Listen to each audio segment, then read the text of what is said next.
Bushiroad Card Game Festival 2024 has finally happened in Japan, and we are getting more details from the event on how the Hololive card game that was revealed a couple of months ago plays now. People that are giving their first impressions online on Twitter are being very positive and enjoying the game, claiming that it's fun, very intuitive and easy to get into, and familiar. Familiar because it is pretty much the Pokemon TCG as we'll see in the breakdown soon, with a couple of One Piece mechanics in there. This info is mainly going to be coming from San Otoko on Twitter and of Noodle Brain, who translated it on Twitter, so many gracious thanks to them for taking the time to summarize the game in depth and give us details of how it plays. The life system in this game is like Pokemon. You have prize cards, basically the exact same thing as Pokemon, and a lot of the rules are going to be coming from that game. There are leader cards, kind of like the One Piece TCG, that you get to choose at the beginning of the game when you build your deck and all that, and the number of your prize cards are determined by the number on your leader, again a lot like the One Piece TCG. From there it mainly becomes a game of Pokemon. There's a 50 card deck, which is less than Pokemon. Pokemon uses 60, this is 50 hard, it seems like, no more, no less, but similar to One Piece, you get a separate energy deck. You use energies to attach the Pokemon in that game to attack and meet the requirements and all that, and you do in this game as well. Attacks will have requirements. The layout even looks very similar to Pokemon, as you see a card on screen and it has the energy signifier there next to the cost and how much damage it'll do. But instead of them being in your deck and potentially bricking on not having them, you have a separate deck for them, which are called your cheer/yell cards. I'm not sure if we know the exact translation yet, but that is what they are using currently. So you call them energy in Pokemon or Dawn in One Piece. But the point is, you have like a 20 card deck of exclusively just them. On screen right now, there's an example of what the field looks like. San Otoko, who was at the event playtesting the game, drew a little like mock-up of what he saw while he was playing, and this is what it looks like.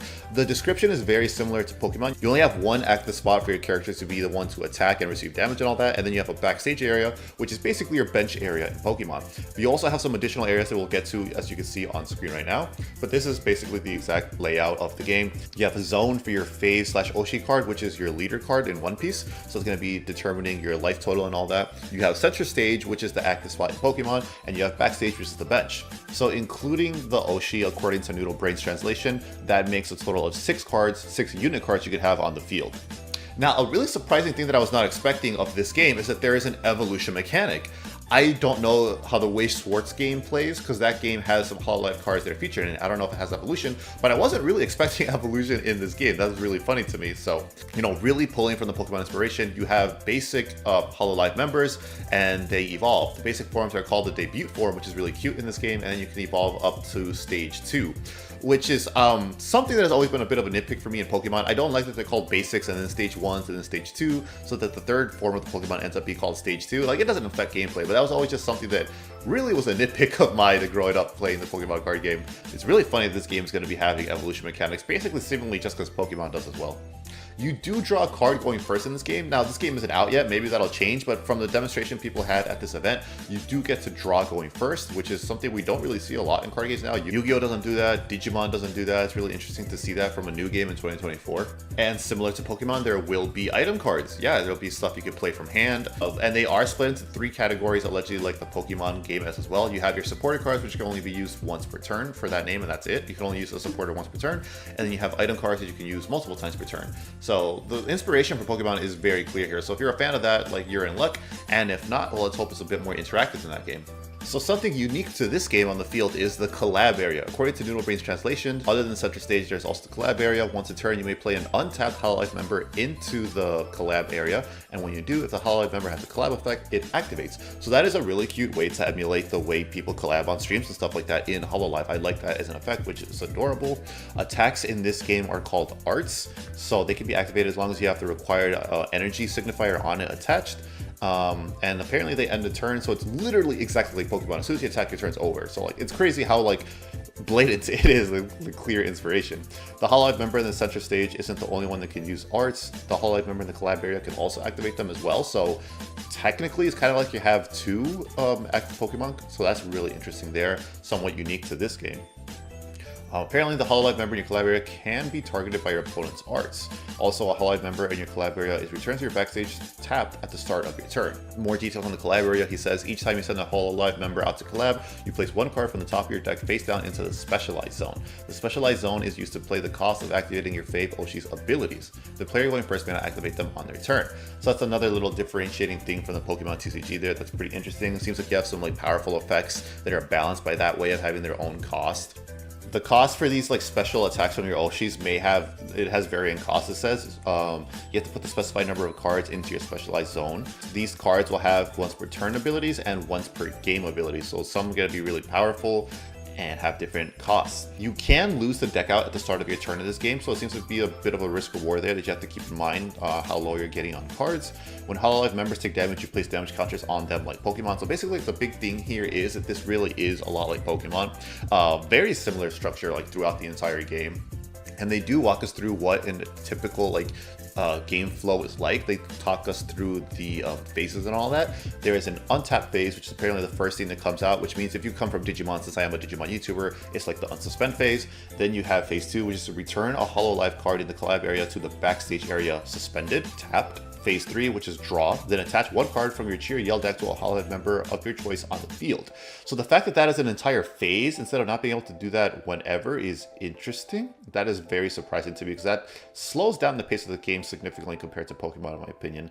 There's phase 4, which is apparently what they're referring to as the main phase. We'll have to find out more about that as we get more experience with the game, where you can place Hololive members, you can evolve, which is called blooming in this game, or you can use support cards and move a Hololive member to the collab area. So again, it does sound like there's a specific phase to attach energy, which is very different from Pokemon, and it's going to really affect the speed of the game, it feels like. The player going first can now use support cards on their first turn, and then phase 5 is use arts, which is attacking, and you're basically going to end your turn. There is ramp. There is a card effect in this thread that Noodle Brain translated, that there is effect that lets you put another additional energy on it. So it's not exclusive to the phase exactly, but you do need to have the right cards drawn at the time. So there will be ramp. It may not be as slow as it sounds off of first reveal, but it does seem to be taking a different pace from the Pokemon TCG. In terms of balance, as we know right now, there was no weaknesses and resistances at this event, so they theorized that maybe this will lead to less polarizing matchups, because in the Pokemon TCG, there's some decks that will just lose unto the right opponent, because you just get ×2 weakness, boosted, so that's kind of crazy. But at the same time, that does let some like niche decks become meta, or at least viable, because they have a good matchup into the most popular deck, just because they're swinging for weakness. It's definitely like a your preference, like whether you love it or hate it. But it seems, as of now, keep in mind that we are still a couple of months after this game. We don't know what will change, but as of right now, there doesn't appear to be weaknesses and resistances. San Otoko is saying that from their playtesting, Hololive TCG seems like a game where you want tempo advantage, but the player getting hit will ramp on cheer/yells, so I'm not quite sure how the game will turn out. So that is another important thing about the cheer/yells deck.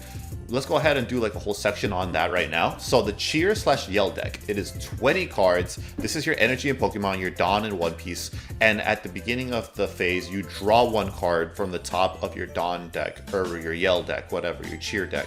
You draw from the top of it. You don't get to, there may be cards, we don't know. Later on, it'll search through it. But as of now, the way that the deck works with the phases is that you drop the top card of it. So it is, if you're running multiple colors, it is possible you could get screwed and not have something to do that turn, which is unfortunate. But that's how you just draw one from the top of your deck, and we'll have to see what kind of effects let you do that faster. There are ramp that we've seen with one of the Sora cards, so that'll be a way to speed it up. But also, interestingly, the player getting hit will ramp on cheers/yells. So like, if you attack your opponent, they do have an opportunity to get a card from that deck and then attach it. So that does speed things up a little bit and gives a little comeback to the opponent if you don't snowball as hard like in Pokemon. I haven't played Pokemon in quite a while now because I've just lost interest in the current metas. I don't know how much snowballing is still a problem in there because of you getting rewarded for knocking out their Pokemon with your prize cards and all that. So that is an interesting way to kind of combat that, with your opponent being able to attach an additional energy with how limited it seems to be in this game. Now, the way that works is that the player whose Hololive member was just defeated takes a cheer/yell card from their life zone and attaches it to a Hololive member on the field. So this game is using the Pokemon prize card system, but it sounds like instead of taking cards from your deck and potentially prizing an important key card for your strategy, you are taking the energy equivalents and prizing them. So when you get hit, you get to take your life energy and attach it right away to the Hololive member, so you're a little bit more ramped up to attack and fight back next turn, which is an interesting way to handle it. I like that a lot because you could potentially not get prize cards screwed and like miss an important strategy. Maybe you will get like stuck with energy being gone, but like if you are only running like a 1-card energy deck, it's a lot less of a problem than prizing an important strategy card in Pokemon. So I like that change a lot from Pokemon. It seems like this game is really just taking that exact base and just kind of refining some of the systems. And this will definitely, like, we'll need to like see how it plays out. But so far, I'm really intrigued by what they're cooking up and the changes they are to kind of like combat a bit of the rough edges of Pokemon. The way you lose in this game is if you have 0 Hololive members on the field like Pokemon, if you are at 0 life, or if you have 0 cards in your deck when the turn starts. Now, he knows something interesting about the evolution mechanic in this game that's also different from Pokemon. There was a first stage bloom card, which is like a first stage evolution in Pokemon called Soar AZ. It could be bloom from either Sora or AZKI and could be treated as either of them. That's interesting. I'm not sure if Pokemon does that, or you could like evo one Pokemon over 2 completely different species, for lack of a better word, in the Pokemon trading card game. So that could potentially like also alleviate the bricking. And evolution does work exactly like Pokemon, where you can only do it once per turn on that Pokemon, and you cannot evolve a Pokemon the same turn that you play at that turn, or rather a Hololive member in this case of the game. So that basically sums up everything we know about this game currently as it stands. Again, here is the field on screen. You have your backstage area. Your archive is the graveyard. I thought it would have been really funny if they called this the graduation zone or something like that instead of archive, but that's what it is. It's basically your graveyard. You have your own separate tier yell deck. You have your life, which seems to be coming from your energy deck. You have the collab area, center stage, Faith Oshi, and the specialized zone to pay for your Oshi's effects. Overall, this is really interesting. I do like this because while, you either love or hate the Pokemon TCG because there isn't that much interaction, maybe this game will have more interaction, and because it's already like rewriting a lot of the rules of the Pokemon TCG and trying to streamline it. So as someone that does like that game and likes some of the ideas introduced by One Piece, I think this is a really beautiful blending together of both of them. And I on paper at least, I like a lot of the changes that are being made to this game to give like a more back and forth tempo and not much snowballing, and to adjust the pace of it. I'm excited. Like, as someone that already loves Hololive, I really can't wait to see what this is like. And now seeing that this is a pretty, interesting take on the Pokemon card game, I'm excited to actually play it now as well. I can't wait to see what else we learn about this game. Hopefully we get more details. And we have seen the card art throughout the video on screen. So do let me know what you guys think of it. Personally, I think it's too simple. I do like that it's simple, clean, you know where everything is. It's not overwhelming like a lot of anime card games, like Vanguard, for example, where I just, like, my brain just shuts off because I see all this stuff here. I don't want to bother reading it. And that's not even one of the most egregious examples of it. It's just the first one off the top of my head. So, coming from Digimon, I really do like this simpler, clean layout, less wordy effects. Hopefully it stays like that for a while. But I do think the art's a little bit too plain. Personally, this is me. I don't like that everything is full art right away. Like, I like borders in card games so that once you do alternate full art cards, it's that much more special. They pop up. It's literally like the Incredibles. If everyone's super, nothing is, So I prefer like the borders in like Yu-Gi-Oh, in early Digimon, in Pokemon, so that when you do get the full art alternate art cards released, they're just that much more wowing and amazing and special to pull. Because I have that issue with Digimon as well. The arts on the basic commons are so incredible and beautiful that sometimes you don't even realize when you are pulling an alternate art. Like, the regular super arts have incredible full card art, So I've seen like plenty of pack openings where people don't even realize they pulled off secret alternate art, and like the more expensive ones, so they don't pop off and stuff. It's really funny. So like, yeah, it's like that, like the Incredibles case. So personally, I'm not the biggest fan of the art, but I don't hate it either, and I am really looking forward to see what the alternate arts are like. My Oshi is Korone, so I'm really excited to see how a deck around her will play. I wonder if it'll play like Union Arena, where you have to get all of Sukuna's fingers for the Jujutsu Kaisen deck. That'd be really funny. Overall, I'm super excited to see how this will expand. I really wonder how strategies will like turn out in this game, because like there's a really funny tweet about fighting games where like the best way to learn to hate your favorite character in anything is by having to fight them in a fighting game. So like I wonder if this game will like try to put off, like avoid mill strategies, stun lock strategies and that, because they don't want to associate a bad reputation in a game with their Oshis. I haven't played the Wei Schwartz card game, so I don't know how those are. So that's just, I wonder if they would do stuff like that, or if they won't care and they'll give like Fuamoko a mill strategy or something like that, a stun strategy that makes you absolutely hate playing against them. I don't know. I think stuff like that is gonna be really interesting to see, like, because I feel like reputation is very important in like the idol industry, which is basically what Hololive members are. So I am very curious to see what they're going to do. Like, if anyone should have a mill strategy that's really annoying, it should be Kobo. I think that'll be very, very funny and cute. This game is currently going to launch in September 2024 this year in Japan.